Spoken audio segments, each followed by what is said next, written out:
Hello there, my friends. G'day, g'day, g'day. Welcome to Melbourne.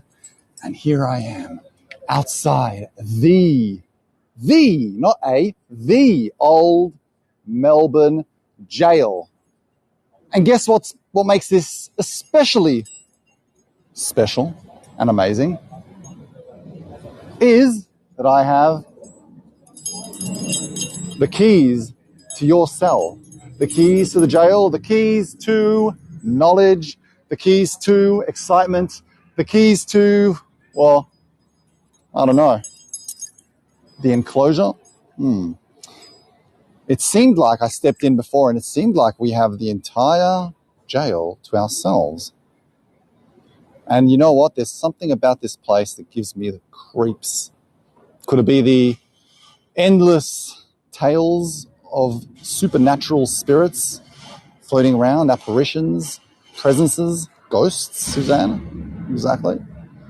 Could it be the fact that it is so rich in history and in deaths and in having housed some of Australia's most notorious and dangerous criminals?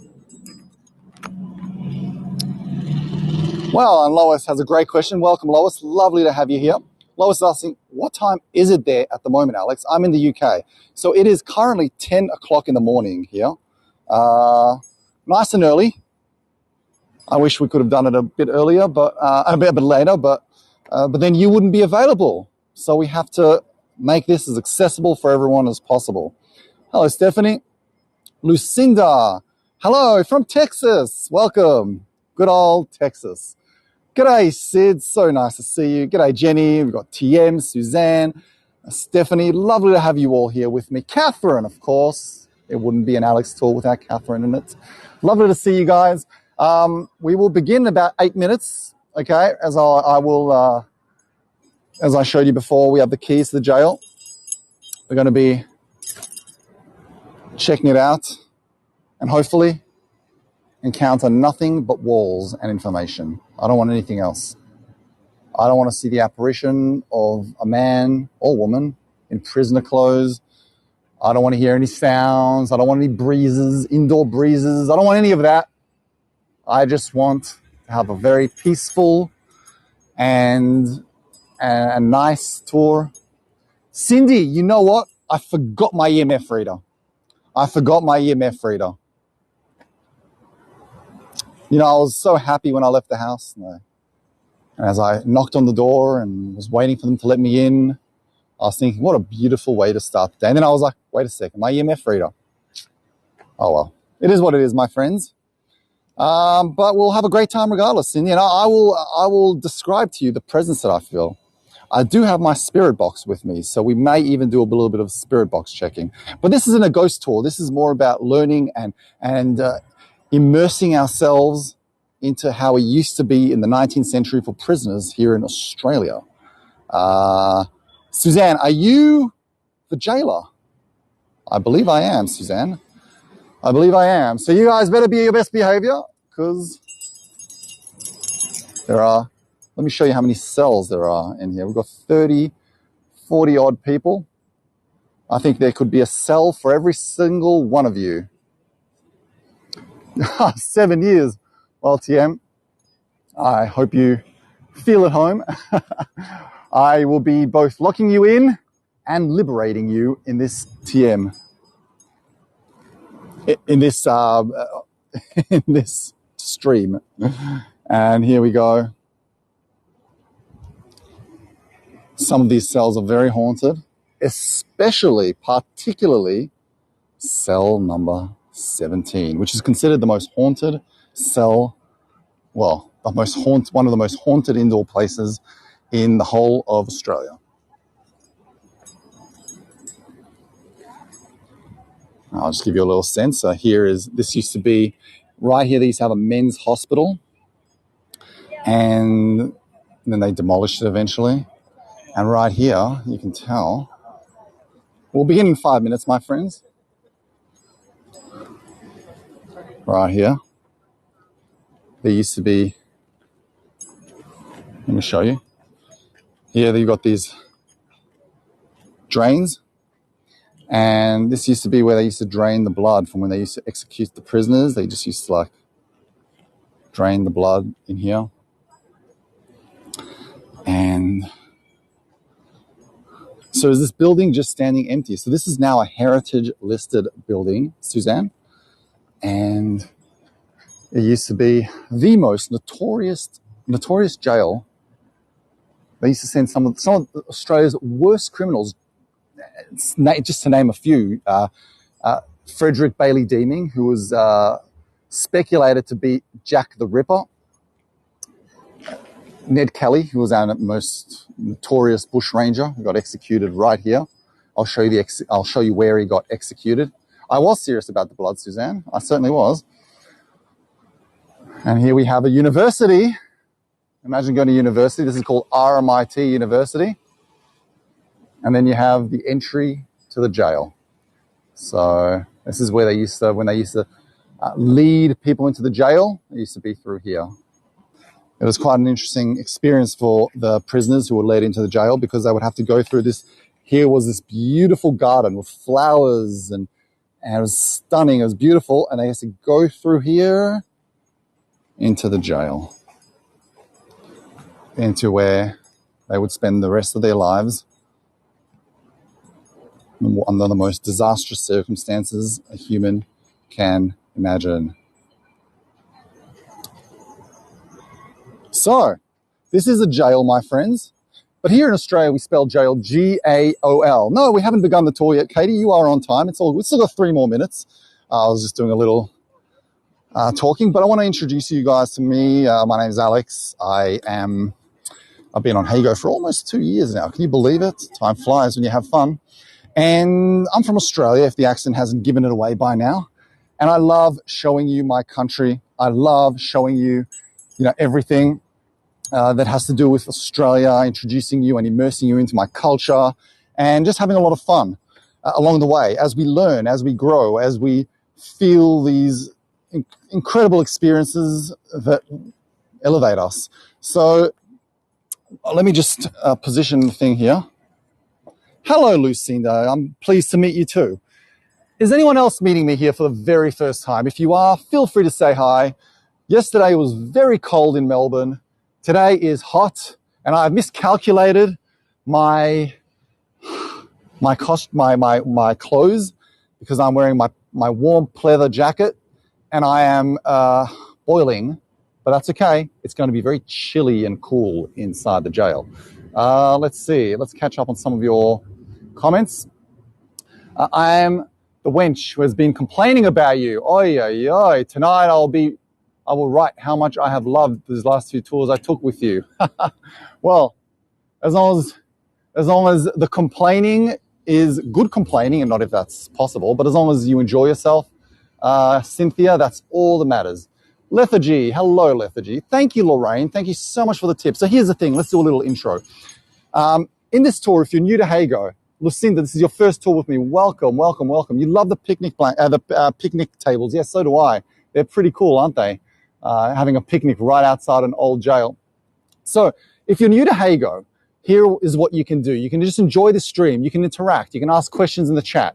You can also click on the postcard button. If you find something that's fascinating, you want to watch it later or, go back and relive it or just cherish it, you can just take a postcard. It's just a great way to enjoy the stream. Now, this is going to be an informational tour. I'm going to be showing you a lot of stuff inside the jail. I'll be giving you a lot of information. We'll be discovering a lot. So there's no need for you to share information in the chat. You can just enjoy, sit back and enjoy. If there is something that you feel like you want me to mention, just ask me a question that leads you into it, because it's almost akin to us going on a real life tour and you giving out facts and figures while I'm doing the tour. So let's keep this as, as fair for everyone else as possible. We don't share spoilers during a movie, right? Not that I'm equating this tour to a movie, but it is what it is. So thirdly, you can follow my channel. You can, my channel, hago.com/Alexander. You can just click on the follow button up here, or TM very kindly in the chat shared the link. Thank you, TM. So you can follow my channel and check it out.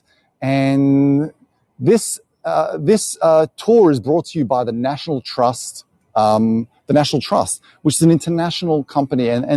But there are a lot of places. If you ever come to Australia, you get a National Trust membership for $70, $80. It's not much.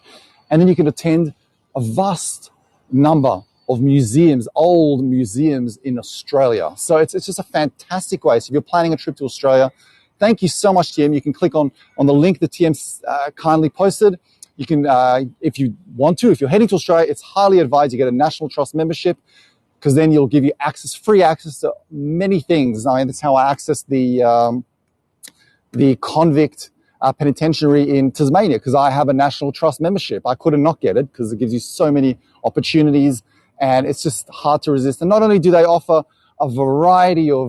access to a variety of places in Australia, you can also visit places in Europe and all over the world that offer you the opportunity to explore history as it was back in the day. So National Trust membership. You can also follow their Instagram,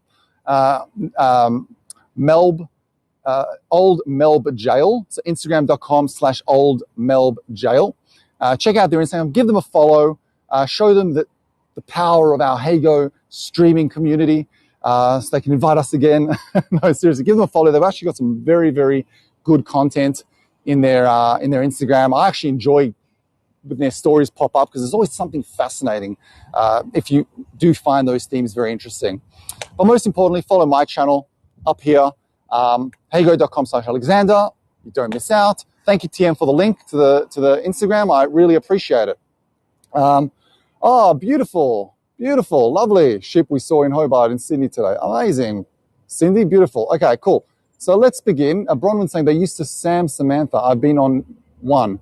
No idea if they have been reinstated after COVID.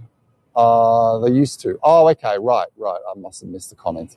Okay, so thank you, Justin, for the tip. I really appreciate it. Thanks to everyone who has tipped me. It really does help me bring more to you, okay? How do we follow channels? How do you follow my channel, Chris? You just click on the follow button. It should be up here. If you don't see, you're already following me. Otherwise, you can click on the link that TM so kindly posted in the chat.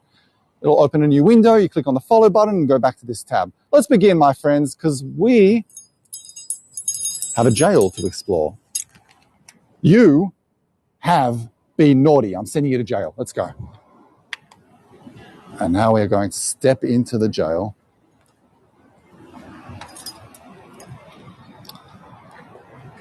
We'll be welcomed by our friendly Old Melbourne Gaol staff member. Let's pretend that I'm using this. And here we are. And here we are, stepping into the jail. The Old Melbourne Gaol. Okay. Thanks, Danny. Let's step in. And we've got the whole jail to ourselves.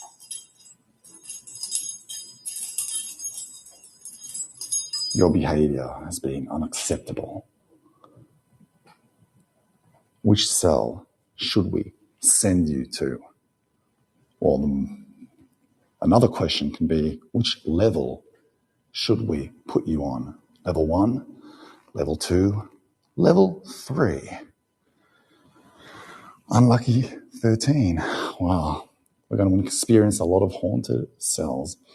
But I want to first, before we begin, I want to show you, but there's a lot to show you today here in the Old Melbourne Gaol, which has been around, which has been open since 1842. They opened this jail, and it actually shut in 1929 because it was so brutal, and they ended up relocating it elsewhere. But let me just give you a sense of where we are at, and then we'll move on. If you have any questions, you're welcome to ask. And we're going to step into cells which housed some of the worst criminals, including Jack the Ripper, Frederick Bailey Deeming, who was allegedly Jack the Ripper. We've got this whole jail to ourselves, my friends.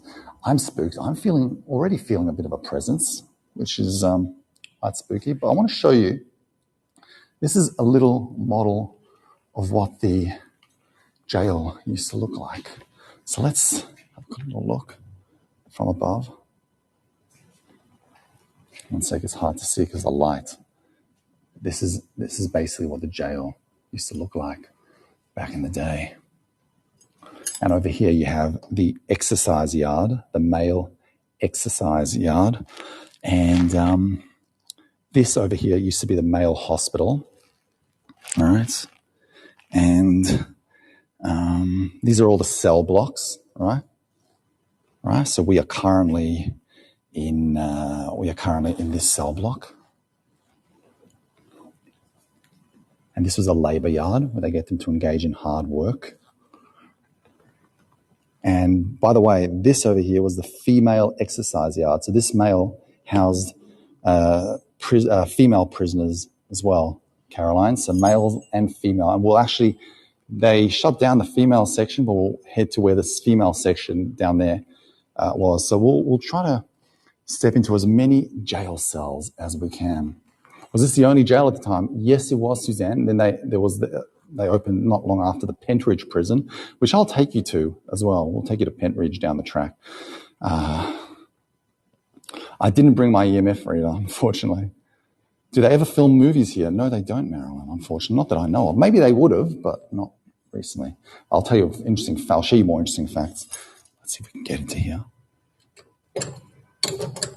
No. Okay, so this door is locked, which is a good thing because it's a very haunted cell. Let's step into this cell now, okay? Cell number 19. Now, look at the size of this cell. Oh, my Lord, and the signal is cutting off, so we might have some ghosts playing pranks on us. Ghosts, if you're listening to me now, can you please just let us enjoy this stream? Please, that'll be nice. So this cell, as soon as you step in, the signal just dies instantly. Oh, my Lord. So what I'll do is I'll just stand here. Wow, freaky. So how tall is the ceiling? So that cell is extremely small. Now, this is a silence mask, right? So here's what the silence mask used to do. I'll just zoom in. Can you see it? So basically, this is a silence cell, right? So they used to basically chuck, in order to strip them of their identity and also prevent them from interacting with other prisoners, they would actually, or inmates, they would put them in there, devoid of any social means, and force them to wear this mask, so that even other prisoners, when they would step out, wouldn't recognize who they are. So they wouldn't be allowed to interact or socialize with anyone. So would have to wear these masks as part of their silence isolation. And they thought that it would be a way to reform prisoners by punishing them in this way. What they didn't know is that it actually made things worse. It actually ruined them. So, yeah. But this has nothing to do with the KKK, Sam. This is what they used to wear. Okay. Now let's keep walking to the next cell. Look how many cells we have to explore. We'll try to explore as many cells as we can. Step into the cell. Next cell. Would they stay there permanently then, or just to quiet them down? They would, just to quiet them down, Deborah. But then they ceased from engaging in this practice, not like about a decade after, because they realised it actually does more harm than good. So yeah, here's just an empty cell. And it's interesting because as soon as I step into the cells, the signal dies. So we'll just keep hoping that some of the cells will just have better signal. Now I want to show you. So when did the jail close, Lois is asking. Closed in 1929, Lois. One person per cell, Barbara's asking. Yes, one person per cell, per this cell. As we head upstairs, there'll be cells which would have housed more than one person. And look how tiny they are. Eh? There's a sign. What does this sign say? Please do not touch. These are the good old ball and chains. They used to attach severe prisoners to these so they can't escape. Prisoners who showed signs of escaping would be attached to these balls and chains. I'm talking some very, very heavy stuff, and that's how they would confine them for a certain period. Let's see if I can just step in. Ridiculous. Wow, and as soon as the camera goes in, the signal dies. Okay. Now I'm going to share a little. Okay, Sandra, what type of prisoners were kept there? So the most violent prisoners were sent to this, criminals, people who have murdered, basically anyone who was committed a terrible crime would be sent to the Old Melbourne Gaol, including this man, Colin Campbell Ross. Now, hopefully, when they were in the cell, they would not be shackled. No, not when they're in this. Not all of them would be shackled. Some of them were not shackled. Okay, let's step into here. Oh, bugger. No signal. Let me just step in. If it cuts out, then it cuts out. Okay. Can you guys see? So this is the cell of Colin Campbell Ross. Well, actually, some of you may remember I took you there sometime. So, Linda, in these cells, there will be one prisoner per cell. But there was a girl by the name of Alma Turchke who was killed in an alley called Pink Alley. And I did take you there sometime. And just step back a little bit. Can you guys see?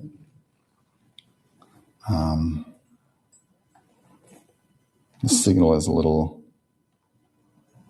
Yeah, you can see it? Okay, cool.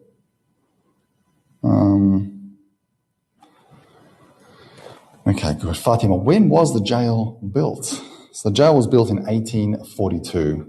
So I'll zoom in, okay? So in this cell, a man by the name of Colin Campbell Ross was accused of killing Alma Turchke, right? In an alley called Gun Alley, which is now called Pink Alley. And I did take you there on one of my ghost tours at some point. And he was accused of having killed her he owned the bar by one of the ladies who worked at his bar. They didn't like him. So they actually accused him. And then eventually when the police investigated him, they found and she was a redhead. She had beautiful red hair. And she was just a beautiful young 12-year-old girl. And they found a piece of red hair in one of his bags. So instantly, following him having accused of killing her and then finding a piece of red hair in his bag, they just instantly concluded that he was the man who murdered her. So he was sent to the Old Melbourne Gaol, and after he kept denying it. He kept insisting that it wasn't he who actually killed her. So they did have a trial. They held a trial, and despite every bit of every moment of determination that he held to prove to them that he wasn't guilty, they accused him of having killed this girl, and they sentenced him to death in the Old Melbourne Gaol. However, and I just want to quickly step in here. This is a quote from him. "I am an innocent man." And over here, I don't know if you can see, he actually would highlight bits from the Bible, and one that said, "And against his enemies' soul they laid to my charge things that them I knew not." And then he wrote here in his own handwriting, "Time will tell." And he would constantly highlight and cut off quotes from the Bible that reflected on innocence and reflected on, not having done anything. Well, none of that helped him. He eventually got executed by hanging in 1922 on the 24th of April. Only a few years later, this is the next cell, they actually did a DNA test. They took a bit of Alma's DNA, and then they took the DNA from the hair that was found in his bag.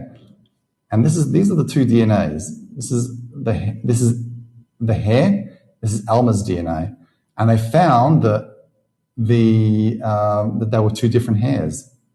So he wasn't actually the guy who killed Alma, following the DNA test. So it was a very mind-blowing moment, and it was very sad that a man who truly protested his hanging and strongly stood against having been accused, was executed for nothing. It was only a few years later, in 2005, they actually held a petition to have him pardoned. And this is the article from one of our biggest newspapers, The Age. And it wasn't until 2008, our Prime Minister, Kevin Rudd, granted him a pardon. So he was pardoned eventually in 2008. But it's very, very sad. He would write in his diary, constantly write in his diary, I don't understand what else I can do. I'm innocent. I don't know why they're accusing me. It was very, very sad.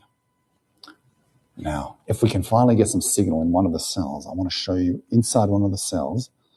I want to show you the engravings on some of the walls, because some of the walls, the prisoners would feel very frustrated.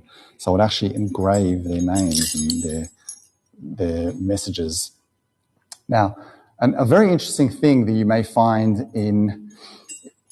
from jails in the 19th century, right? Do they do the hangings on jail grounds? They certainly did, Lois. It's on the second level. I'll take you to where they hanged him. So if you just bear with me.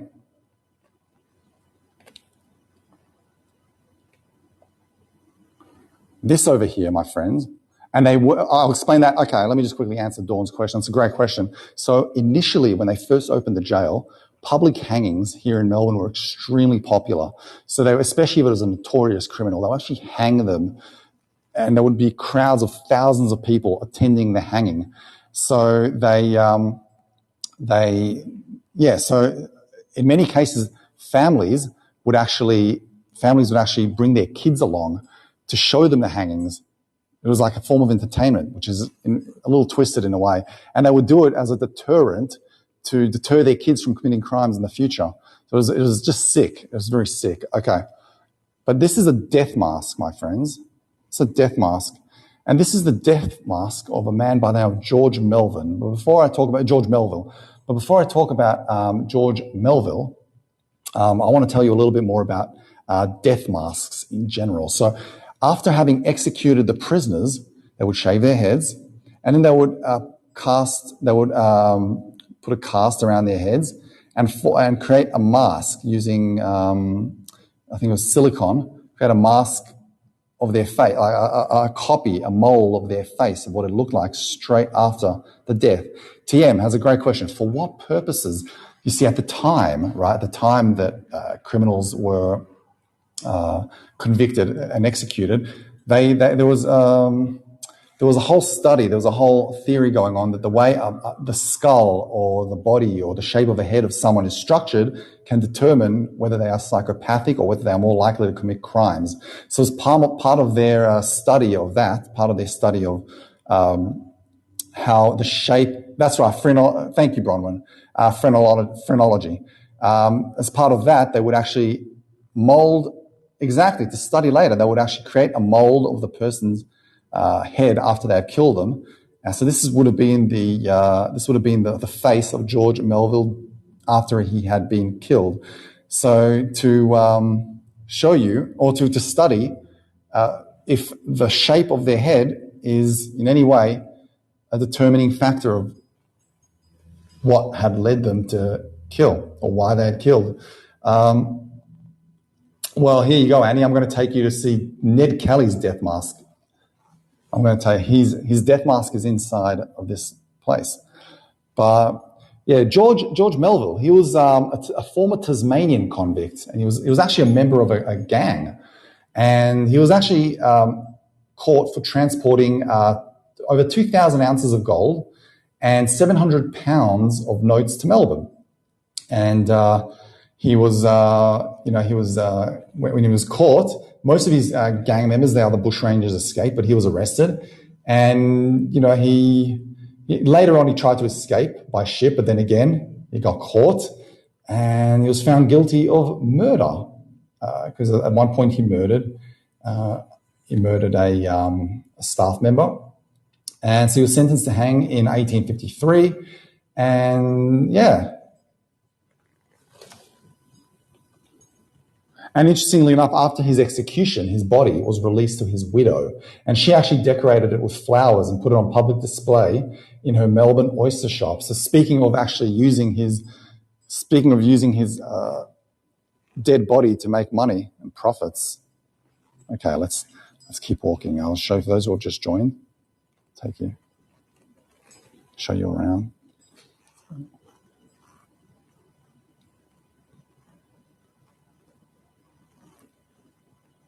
Okay, can you guys see? Okay, cool. Did they ever catch the real killer of the 12-year-old? No, they didn't, Chris. The real killer was, unfortunately, got away with it. Now, this is the death mask of a man by the name of An Ga, right? And he was executed in 1875. Now, An Ga was a Chinese immigrant. He came here and he was brought to Melbourne. And here's a picture of him over here, so you can tell the difference between his actual photo, between that of his death mask. I'll put it like this. But he was came to Melbourne in search of gold, and he set up a camp as they were searching for gold in rural Victoria, which is where most of the gold fever was happening. And one day as he was sharing the tent with a few of his gold digging companions, they actually found him seated there with a man whom he just killed right next to him. And when they asked him, why did he kill this man? He didn't answer. He didn't say a word. He just looked at them. So they arrested him. They sent him to the Old Melbourne Gaol, trialed him and executed him in 1875. But up until his death, he never said a word. Never said a word. Never disclosed why he killed that person. No one understands the motivation. He just killed him. Thanks for the tip, Marius. I really appreciate it. You can all tip me if you enjoy this. It's remarkable in shape for a place of such anger and bitterness. It really is, isn't it, Casey? And interestingly enough, this building was actually built prior. It's one of the very few buildings that was built prior to our gold rush, the Victorian gold rush, which basically propelled Melbourne to becoming the world's richest city. This is what some of the jail cells look like. They would have bars. I was also going to mention, give me a second. Yes, the jail is open to the public. You can buy a membership, or you can get a National Trust membership, and then you can access many of the museums and old heritage buildings in Australia. So if you ever come to Australia, I highly recommend you get a National Trust membership. It just makes your whole experience better. You can just go to whatever you want, and it just makes the whole thing a lot easier for you. Over there, you see there's a room down there, and this is where they used to house criminals who were about to get executed. So, yeah, that's a good point. Let's try the keys. I've got my little jail keys here. Let's try these keys in this cell. Let's see if we can access this cell. No. Okay. Just a pretty face. Okay. Yes, Suzanne, so executions were all by hanging at the time. Let's check out the next few cells. I want to show you now. Now, in this cell, you have 4 death masks, 4 different people. And in this cell, they're just talking a little bit more about the study of, what was it again? Phrenology. And this is one of the, this is a cranium that they used to use to actually, which would explain, I can't take you in because the signal will die out, which would actually explain how different shapes would affect different behaviors. But look at how chilling. These are their faces moments after, like seconds after they died. So it's just quite chilling, isn't it? Now, we've seen, hello, John. Lovely to see you. How many hangings in a given year? So overall, in the space of those almost 70 to 80 years that this jail was open, almost 140 executions took place in this jail. And not only are we I'm going to show you a couple more death masks, but I'm also going to show you, I'm going to tell you a little bit more about the executioners. There was an executioner and we'll show you a little bit more about him soon. He claimed that executing prisoners for him, killing people, was the best job in the world. He loved it. He would get a thrill from it. And he himself executed almost 100 people. So a vast majority of the prisoners in this jail. He claimed that it was the best job in the world. He loved it. So that'll be on the second level. So once we clear the first level, I'll show you the second level. Thanks for the tips, Ed. Really, really appreciate it. So now this is one that a lot of you have been waiting for. A lot of you have been waiting. This is the death mask of potentially Jack the Ripper, Frederick Bailey Deeming. Let me just step in, see. Hopefully the signal doesn't die out. Oh, no. Okay, as soon as I step in, the signal dies. But Frederick Bailey Deeming, who was actually, we actually did a whole tour about him, trying to understand why he was accused of being Jack the Ripper. This is his death mask. He was actually, he became a sensation, like an absolute villain at the time of the, it is the same death mask, Suzanne, at the time of his execution.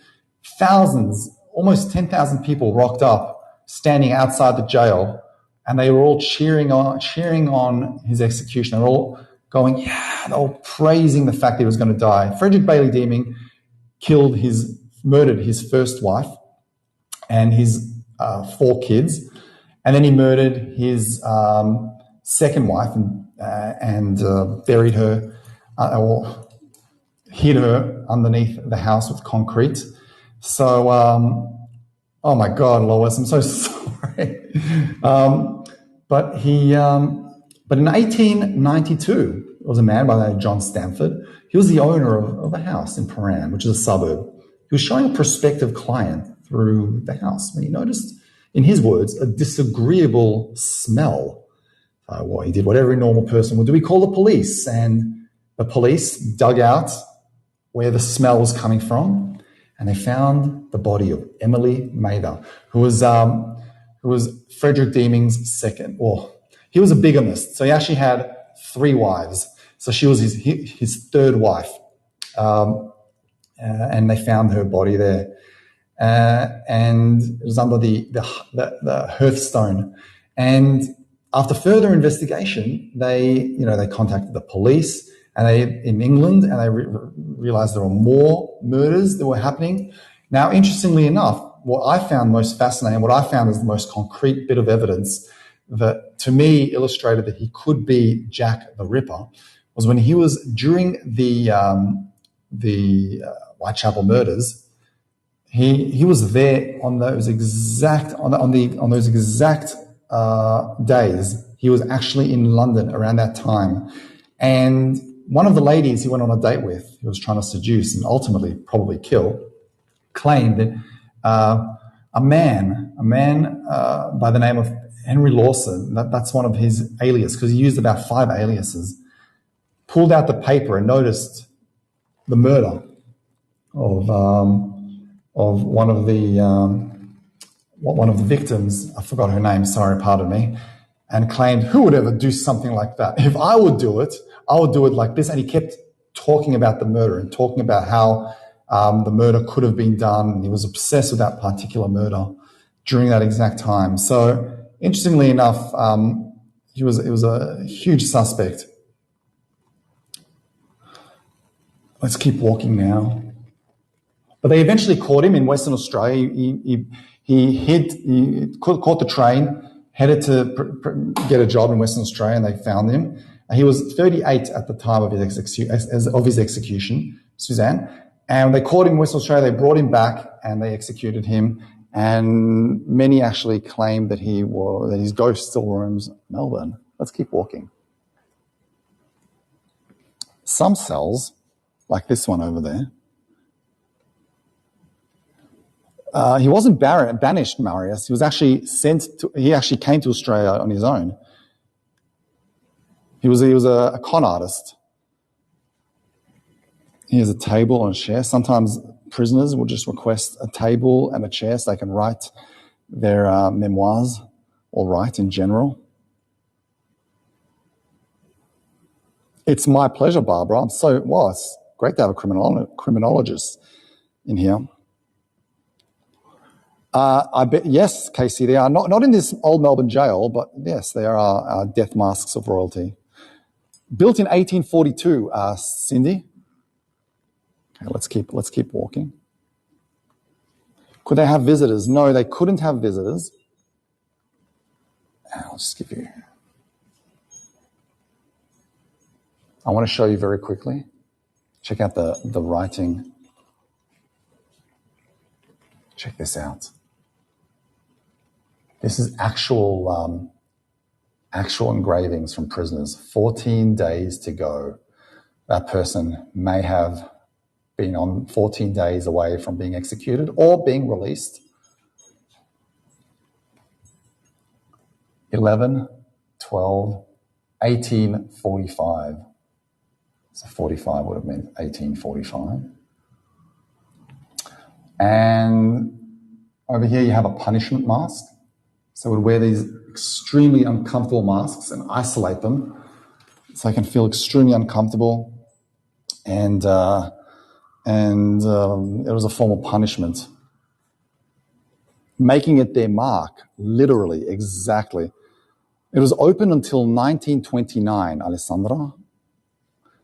The death masks were used Ronnie Lynn, to study the skulls, the structure of their brain, of their heads.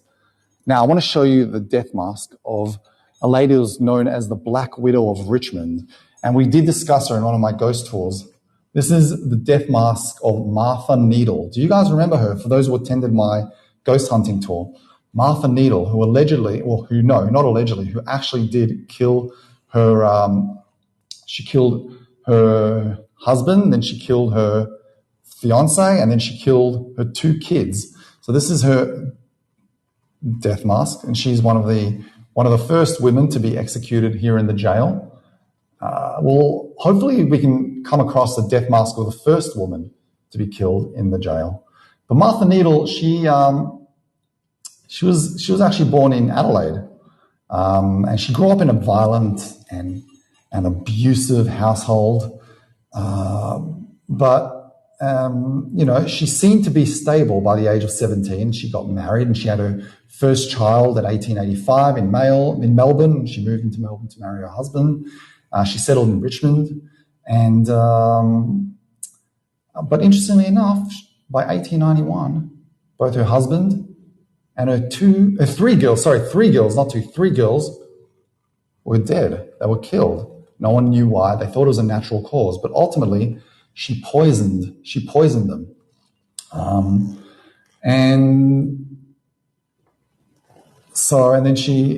That's just one of the ways she decided. I want to show you something very quickly.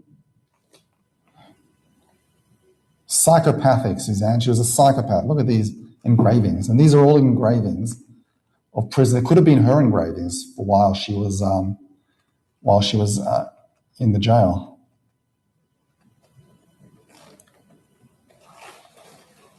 Evil, simply evil. This is, give you a little look.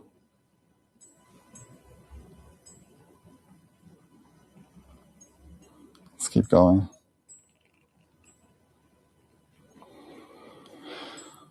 So the masks, what are they made of? The masks are made of wax, usually.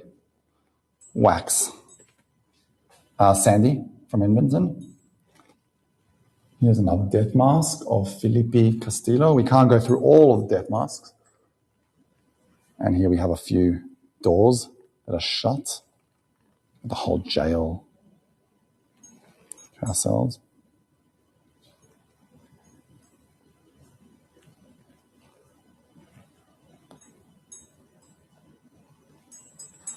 Let's check out the next room. Nope, there's nothing in that room.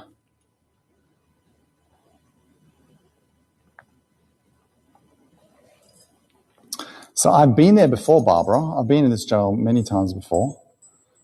There's the death mask of another woman, Emma Williams. Not many women were actually executed in the Old Melbourne Gaol. It was approximately just under 30. or less even. So how does it smell? It has a very old smell to it. Very old smell. You can actually smell the materials on the wall, the paints. Okay, you can smell a bit of dust. It was a co-ed jail, but can you see this door over there? The women were on the other side. The women would have to go through this door. So the men and the women were separate, but the whole jail was for both men and women. She did look like she would have been mean, yeah.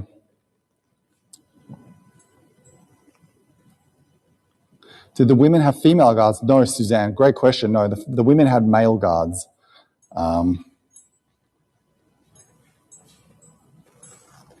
Possibly, Casey, yeah. I mean, there would have been also some of the reasons would have been because of wanting to preserve the history, without a doubt.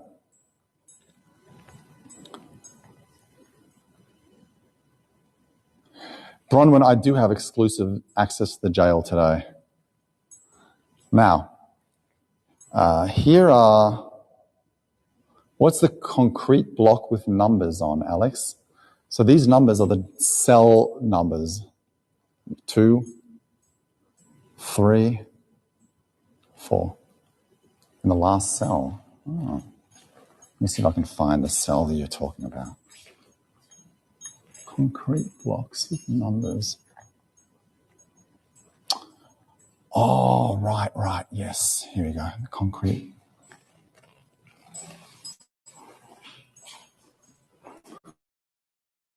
Marker.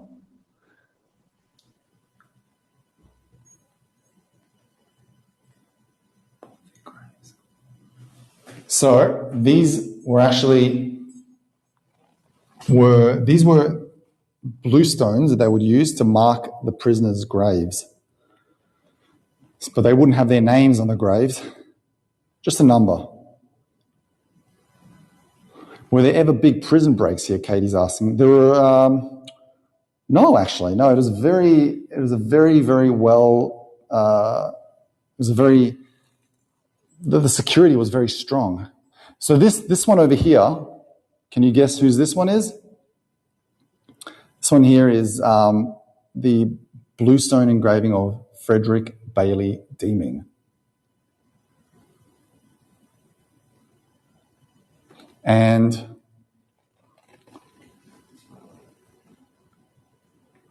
let's keep walking. Now here, over here, in cell number 2, we have some paintings, all right, describing the legend of Ned Kelly. Now, Ned Kelly was a bushranger. Bushrangers are basically convicts who had escaped and became outlaws. Right? They would fight against authority. Ned Kelly was famously known for wearing this metal, steel, iron outfit. He basically looked like, what's his name? Boba Fett from Star Wars, just completely covered up. And he would rob banks. And he claimed to have been a Robin Hood of sorts because he would rob the banks and then give the money to people who are a little poor. But Ned Kelly also killed has killed cops. So it's obviously he committed crimes along the way. But despite his crimes, he's known more for his iconic helmet, and yeah, you can actually, if you visit you can actually witness his armor if you head to the Melbourne Library. You can actually see what his armor looks like, and you'll actually notice there are some bullet holes through it. It looks like over here. I'm just looking through this cell. Looks like someone was pretty strong. Bet this.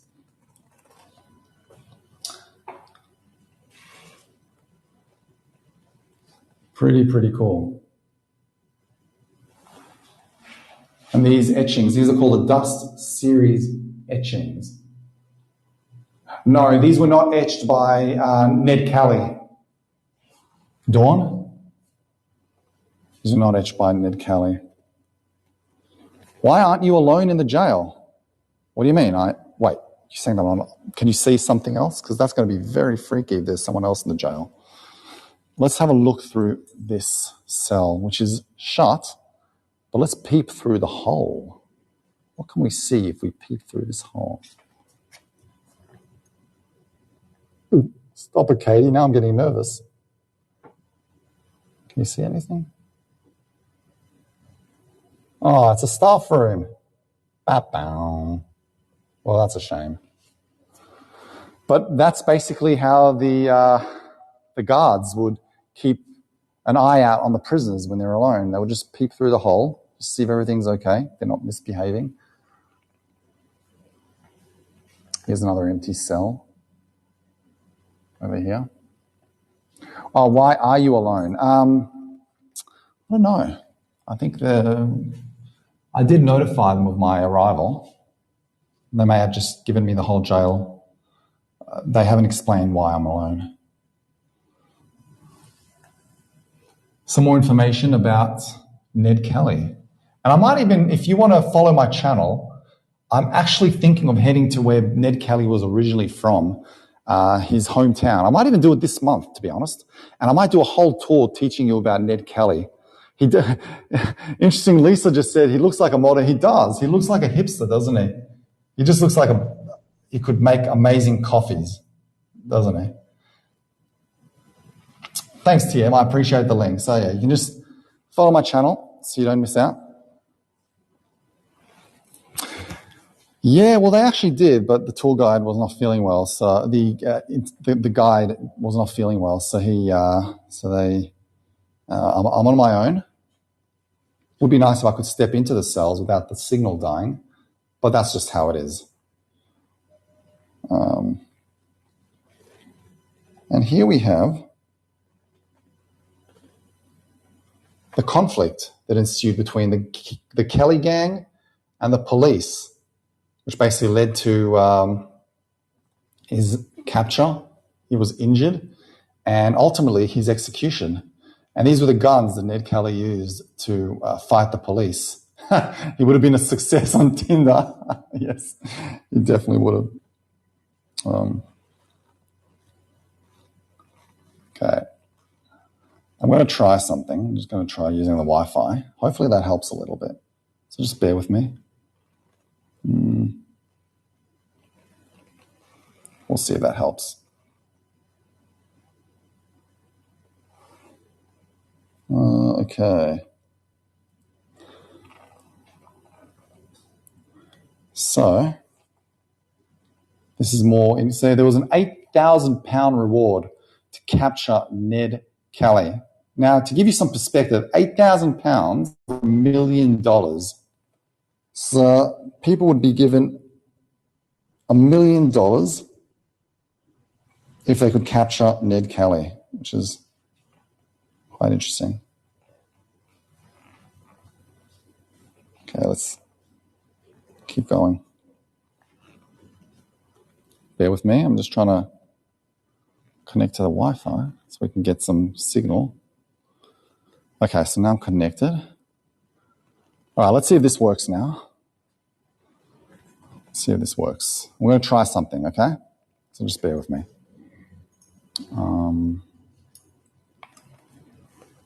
No, it's not working. Okay, that's okay. Okay, so here's another portrait of Ned Kelly. It's a full body portrait of him. This is while he was an inmate at the Old Melbourne Gaol.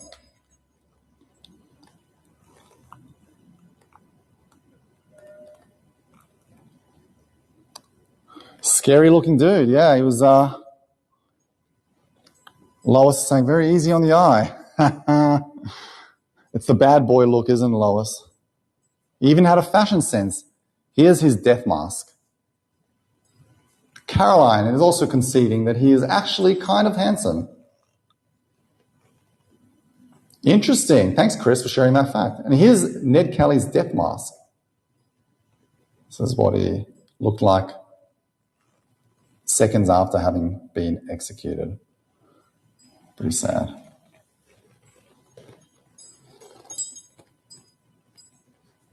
It's a precursor to the man bun, yes.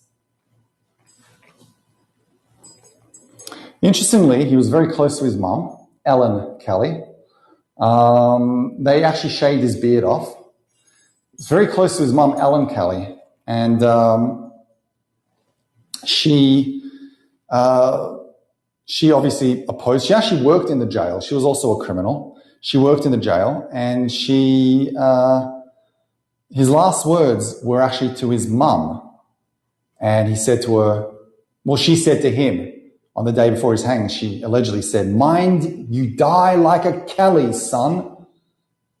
And then his last words to her were, "Ah, well, I suppose." I want to show you. He's also known for having said famously, "Such is life." And a lot of Australians actually get tattoos of, this is his mother. His mother, Ellen Kelly, over here.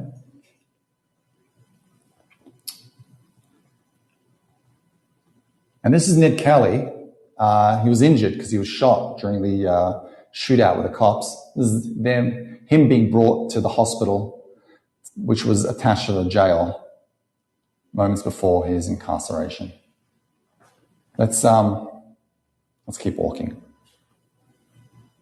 And here's we're going to head upstairs now, and we're going to actually check this out, which is exactly where he got executed. His last words are, "Well, I suppose." This is an image they drew of Ned Kelly moments before his execution. They say that his speech at court prior to having been convicted of murder and executed, his speech was one of the most inspiring speeches of all time. So I might actually, when we do our Ned Kelly tour shortly, which you guys have just inspired me, I'll read that speech out.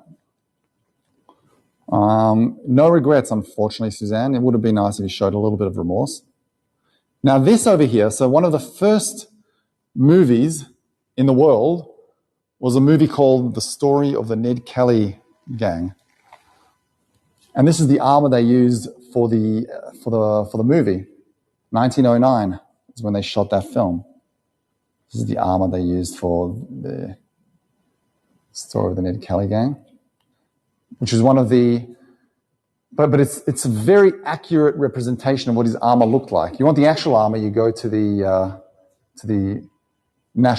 state library, but that's what he would wear when he would rob banks, and they would shoot him, and the bullets would not penetrate his armor.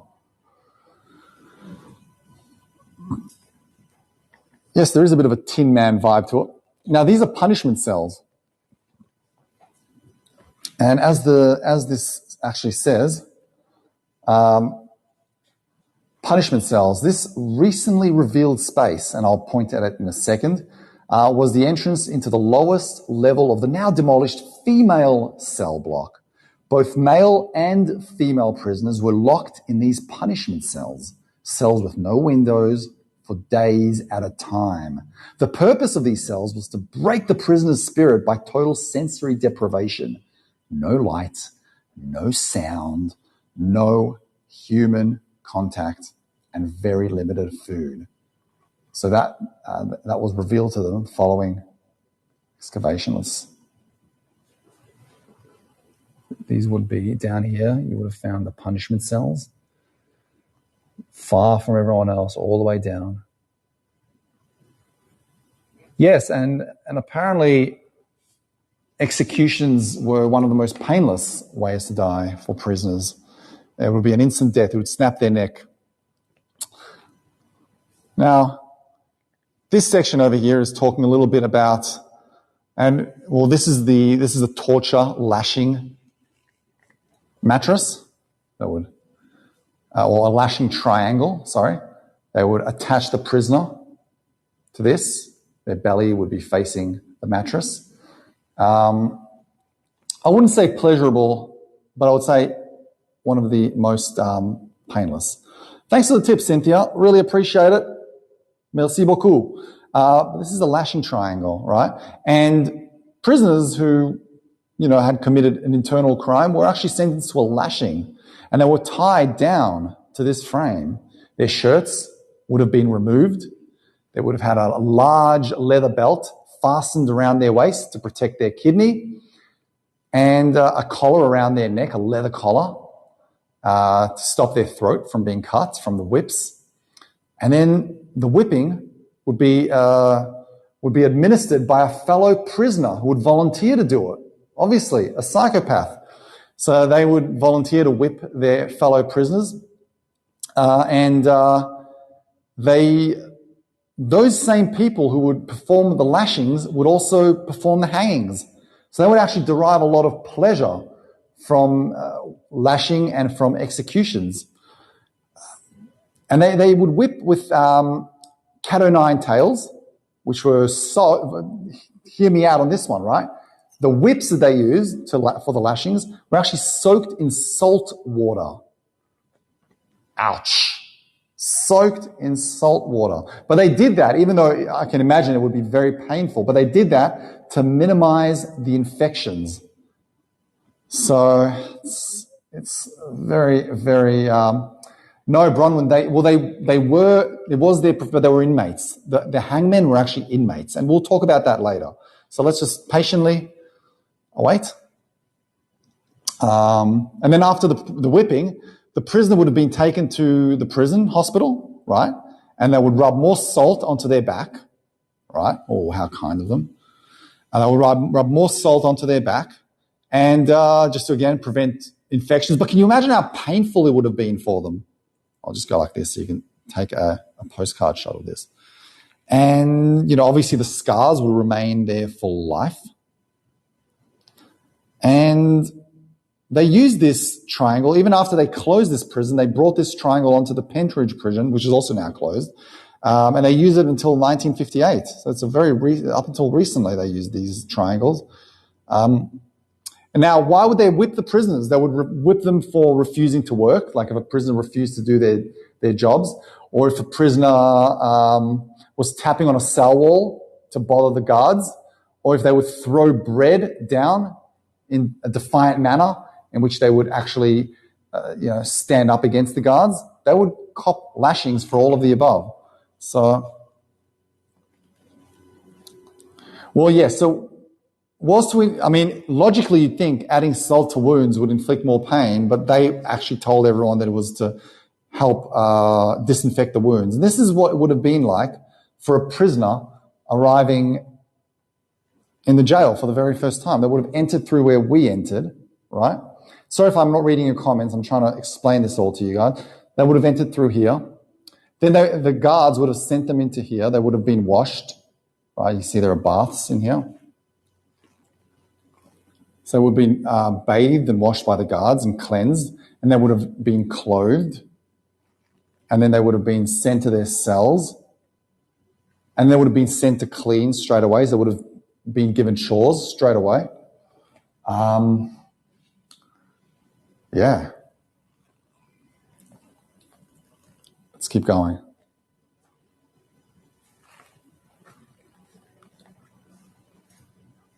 Okay. Let's keep going.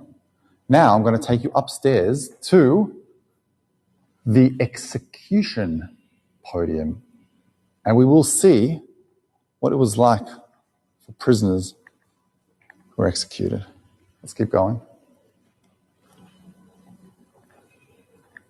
I'm going to walk upstairs now. Let's go. Thanks for joining me, my friends, here in Melbourne, in the Old Melbourne Gaol. We might go 10 minutes over, just so I can show you a little bit more.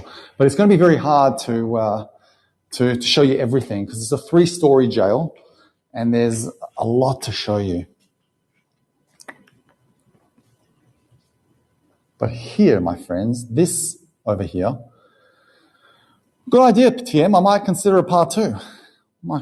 This is where they used to hang. This is where Ned Kelly and some of Australia's most notorious criminals were hanged. Thanks, Claire. Thank you so much for your tip. I really, really appreciate it. Thank you. But before we get into the hanging section, I want to show, there's a smell. Oh my God. What's this smell? It smells like incense. This here is the female ward. It's a female. So behind this door, behind here there used to be a door. You could actually access, and it will be a separate ward, and it will be females only. So it will be exactly like this. It would look like this, almost identical to this, just females. What smell? It smells like, you know what it does smell like? And it's actually giving me the chills. I swear to God, I got the chills right now. It smells like a very, very old, like a very old-fashioned female perfume. I swear to God. I'm not even kidding you. Swear to God. It smells like a very old female perfume. Like the kind of perfume your grandmother would have. Oh my God.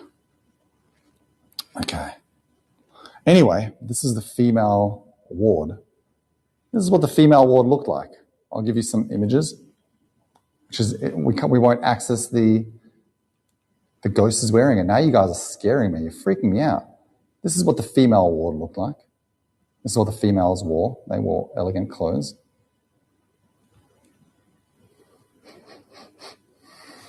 No, babies were not born there, Sherry. And interesting, I'm glad you brought that up, because some female prisoners who would be convicted to die or to be executed or to prison, they would hope that they would be pregnant, because if you were pregnant, it would delay your execution. So if you would commit, in fact, we'll get to her shortly. One of the female prisoners, she tried to buy time by convincing them that she's pregnant. And it did buy her time, and they later realized that she wasn't pregnant. And then they went on and executed her regardless. But if she had been pregnant, they would have executed her after she had given birth. So it wouldn't have been a loophole. It would have just been a delay.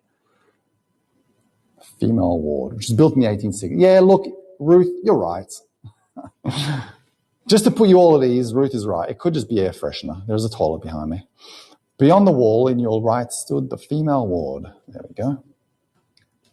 I'll just show you a few images from the female ward. And this over here is the exercise yard. As you can tell, here's one of the females who's exercising. This over here is the hospital. That was the women's hospital that was connected to the jail. This is the kitchen they used. They would cook their own food. No, females, they wore like a uniform that was, it was like a dress. So, but it wasn't the traditional prison uniform that, females today wear in prisons. Yes, Claire, women were subjected to similar punishments as men. I'll answer that, and I'll answer that shortly, Barbara. Let me just get back to it, and I'll answer your question, but just remind me, guys, in case I forget, okay? Let's check it out. I just want to get back to this because I don't want to delay. I want to cover as much ground as possible. So here is the execution podium. And then they would basically tie this rope around the necks of the prisoners, and they would open the trapdoor, and they would die here, right here, and back then. Let's take another angle. Very, very, very eerie.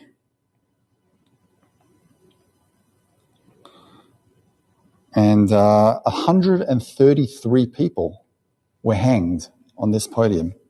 And in a minute, I'm going to take you we'll learn a little bit more about one of the hangmen. And this is a cell.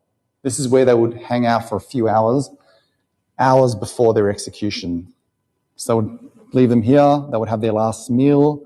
They would be given an opportunity to chat to a priest and to pray to God. And then they would let them out straight to here. Well, interestingly, Chris, the hangmen, because they weren't professional hangmen, they were prisoners, right, because they wanted to cut costs, they weren't as adept as doing it. So sometimes they wouldn't even put the rope correctly around the prisoner's neck, and it would delay the prisoner's death, which is actually, you think about it, as extremely cruel. But yeah, that was part of it. I'm going to show you now. Oh, I almost got a heart attack. I thought that was an actual person for a second, but it's just a mannequin. But no one survived the hangings, Chris. That's it. Let's see this if we don't lose signal once I step into here. Okay, great. So this is what it looked like. So here's what would happen, okay? They would cover their heads. They would shave their heads. They would cover their faces so that no one can see what they look like, and they can't see what the execution looks like. They would attach this very thick and strong rope around their necks. That's what they would wear. That is reminiscent of the clothes they would wear. Now, the hangman took a lot of pride in his job.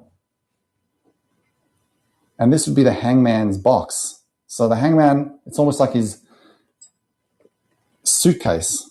This would be his box. And it was used, he would just, whenever it would be time to hang someone, he would just open his box, very seamlessly pull things out and whatever he needed, the ropes, and then just apply it all here. And these are all original items. These are the actual items, his toolbox. These are actual items that he would have used to kill or to execute. Yes, Suzanne, they were given their last meals. They would request the last meal. If possible, it would be given to them. And then, actually, let me just quickly read this so you can experience this yourself. That's funny, Annie. Okay, the hangman's box. I'll just read a little bit about this and then we'll move on, just so you get a sense of what you're looking at. The equipment in the hangman's box was used by various hangmen this century and was stored in the sheriff's office. The weight was used to stretch the rope, while the leather covering the noose helped to prevent lacerations and bruisings. The leather covering, introduced in 1939, was waxed. You see, it was waxed over here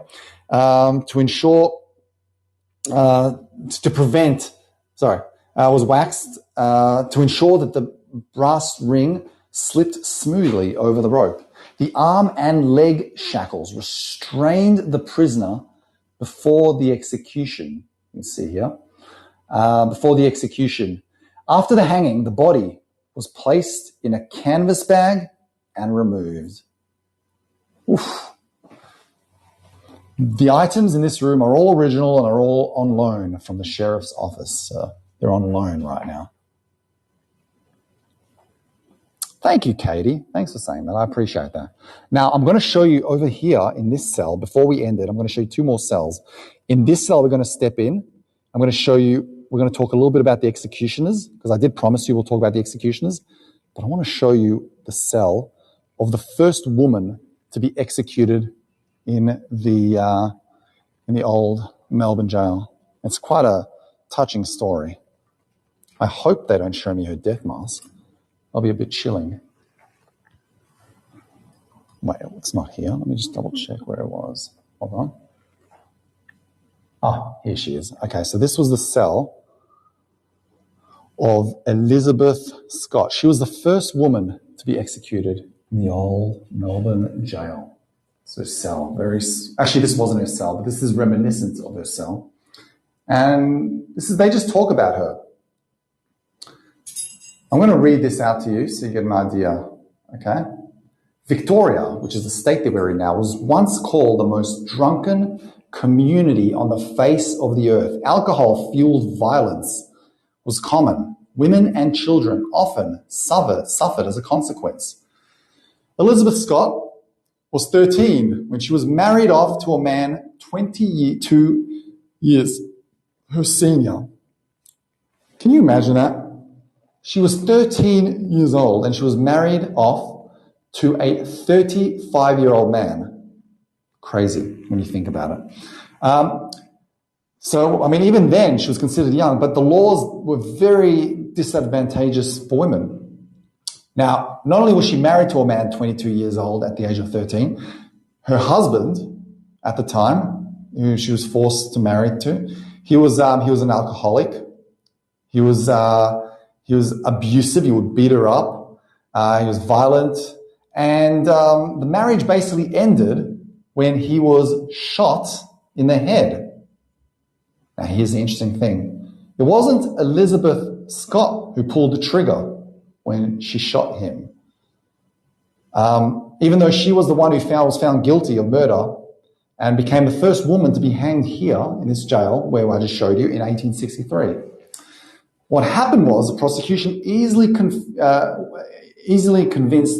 the all-male jury that she was having an affair with 19-year-old David Gedge. And she became friends with David Gedge, who was the gardener, and she also became friends with his friend, who was the cook, Julian Cross, who was the cook of the household of the man that she was married to. And allegedly, her and the man that she fell in love with actually fell in love with David Gedge. They both convinced the cook, Julian Cross, to shoot her husband.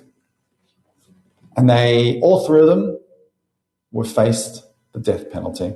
But in court, just to give you an idea of how sexist it was back then, she wasn't even allowed to defend herself. She wasn't allowed to step up and speak for herself. Her lawyer was very nonchalant, very dismissive, didn't care. And the only argument he used, imagine this, having a lawyer, your life is on the line. His only argument is, well, she doesn't look like a murderer, right? I mean, that's going to convince people, right? And the fact she was a little cold, she didn't cry much, that didn't help her case. The judge sealed her fate with the words that,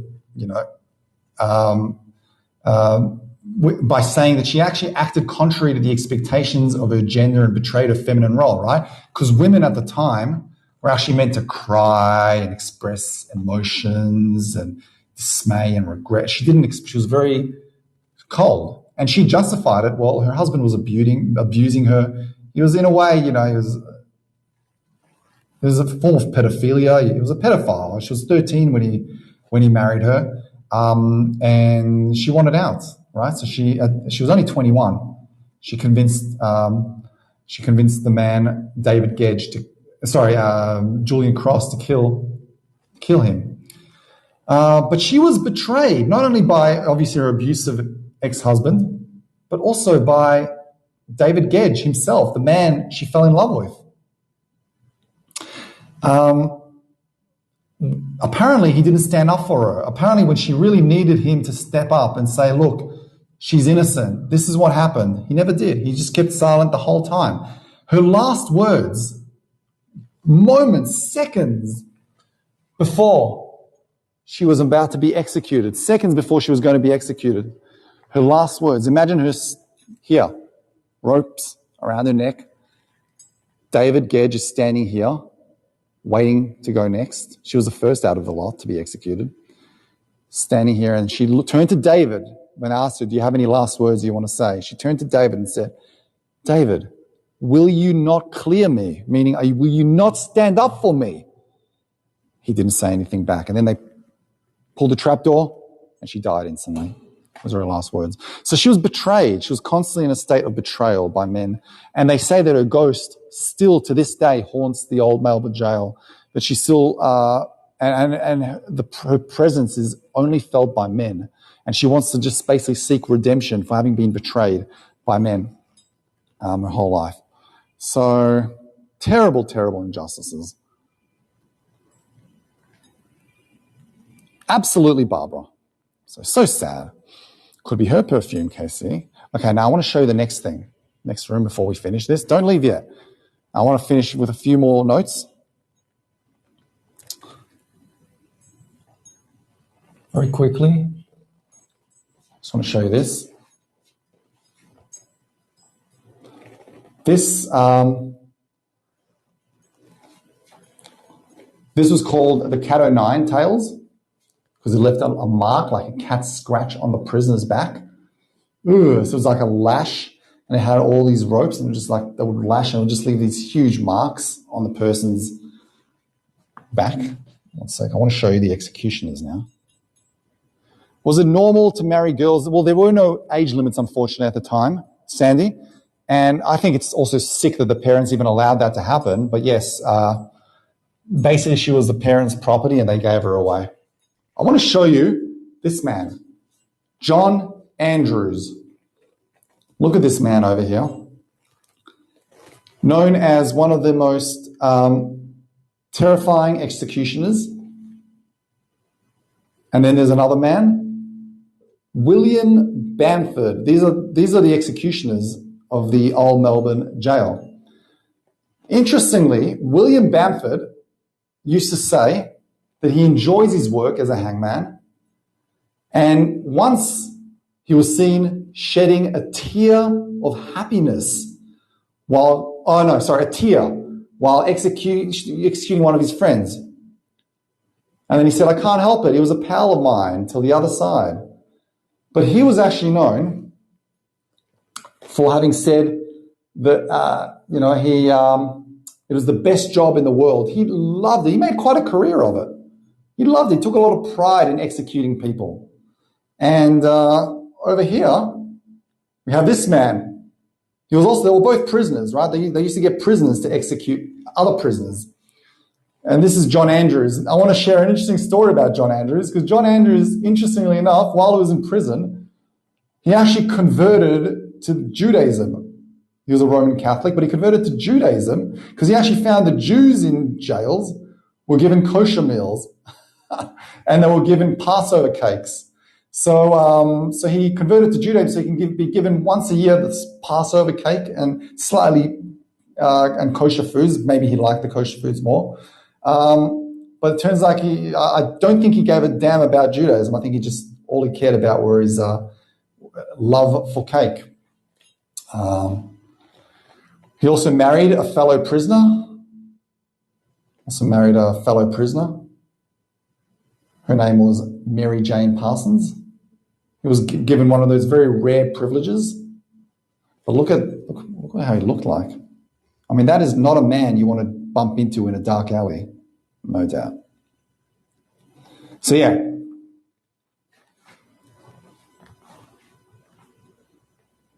Let's keep going.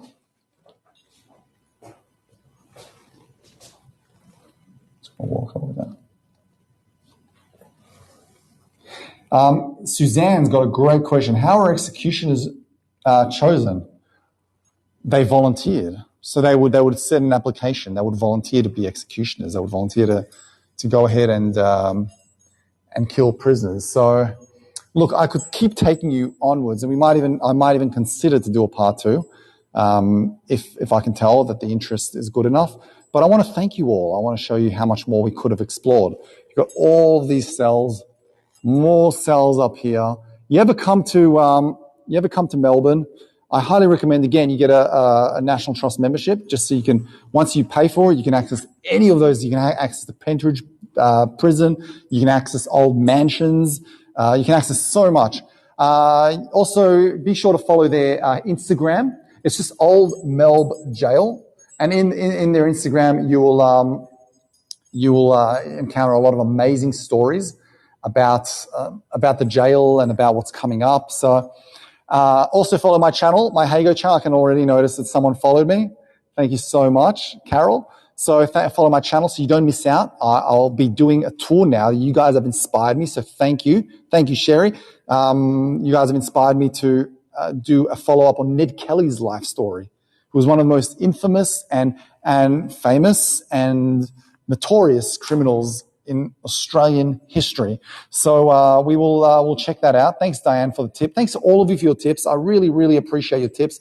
Appreciate your support. I appreciate you guys saying that you enjoyed yourselves, because it really does mean a lot. We'll do a little walk along, and I'll give you a little nice way to end it. But it's so chilling in here. If I was alone, I would have hated not having you guys. You guys really, really make it a lot easier.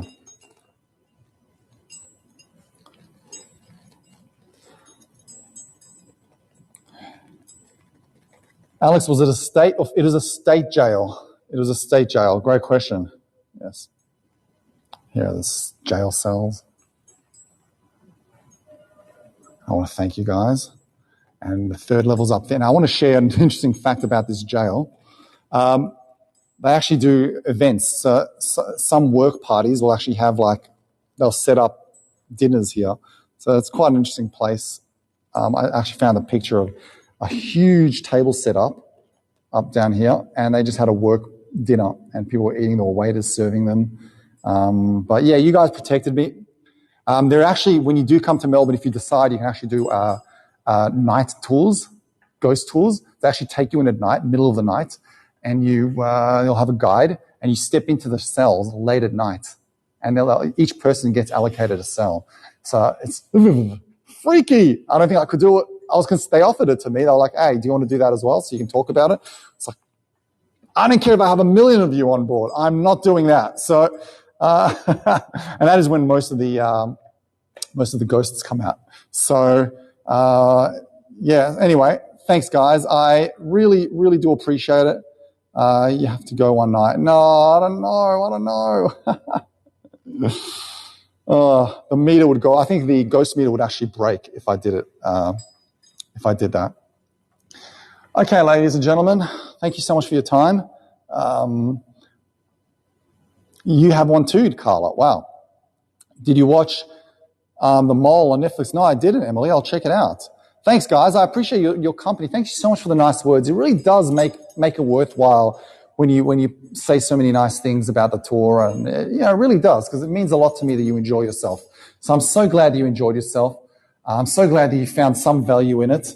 And I hope to see you in more tours. Don't forget to follow my channel. We're going to be doing a lot more. There's another jail that is we can visit, the Pentridge Prison. So if you all follow their Instagram and show them that it's actually worth their time to give us those tours, then you will. I can go to them and say, look, you got followers on Instagram. Give us the Pentridge Prison. So yeah, follow their Instagram. Check it out. I'll see you guys soon. And by the way, we've got an arts tour tomorrow. So if you're free, if you have some time, check it out. It'll be a sculpture park. If you just want something a little bit lighter, we'll just be exploring different sculptures. Beautiful sculpture park. So feel free to check that out. Okay. Thanks, Marsha. Thanks to all of you. Alcatraz. Yes, that would be amazing. Thanks, guys. Should we stay with you until you're out? Oh, Barbara, actually, you're so kind to offer. You know what? I'm going to take your offer. I'm going to take on your offer. I'm a little nervous right now. I wish I had a heart rate monitor. Okay, I'm feeling okay now because I'm a little bit closer to the entry. So thanks, guys. I'll just keep walking a little bit. Hope you enjoyed yourselves. Let's keep walking. Should I play prison music? I should have prepared something. And I do have to return the keys to the prison guards.